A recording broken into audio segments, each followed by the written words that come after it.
The talks between India and China are still underway. We could get another statement from the army soon, either today or by tomorrow morning, depending on the inputs that they get between the core commander level talks, which is happening currently at the border between India and China. Let me quickly go across to Nikunj Garg as well.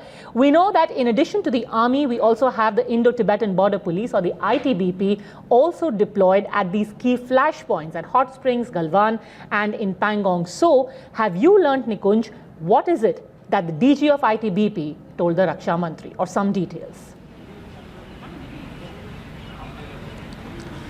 Well, Padmaja, what we can break for our viewers now at this point in time, that DG, Director General Indo-Tibetan Border Police, the largest and the only paramilitary force guarding the Indo-China border. Remember, paramilitary troops are the first line of defense.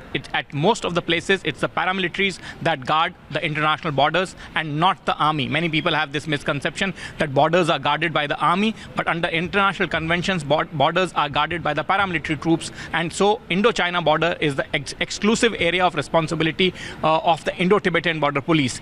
At most places in forward area locations in these places, ITBP is co-located with Indian Army. They have a set arrangement of long-range patrols. One patrol from the Army side and one from the Indo-Tibetan Border Police side usually goes to these forward area posts, which are not 24/7, 365 days maintained due to the extreme weather conditions there.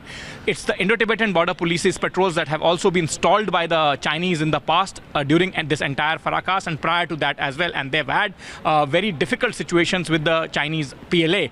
And today, just minutes back, DG of ITBP, Mr. SS Deswal, has briefed fairly lengthy discussion with the MHA brass on the entire situation that is unfolding, and an extremely deceitful and unfortunate act Chinese have martyred in a rearguard action are at least 3 officials of the Indian Army, led by the commanding officer of one of the battalions deployed there. So the latest bit of news that we can break on this development is once again that the Director General of the Indo-Tibetan Border Police, the paramilitary that guards India-China border, has just finished briefing the Union Home Minister. Okay, thanks very much, Nikunj. In fact, let me also bring in Mohit Sharma, who is outside Defence Minister Rajnath Singh's residence. Take us through the meetings that have happened so far and what is expected in the next few hours. Mohit.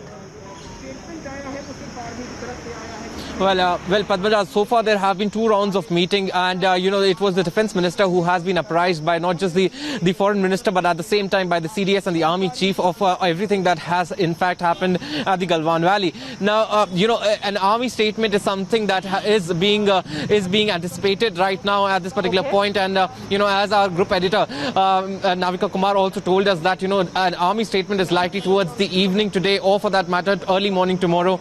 But the fact of the matter remains that currently, the defense minister, the meeting that happened at the defense minister's residence was largely to try and understand as to what exactly happened, what are the kind of casualties that have incurred, not only on the Indian side but on the Chinese side as well.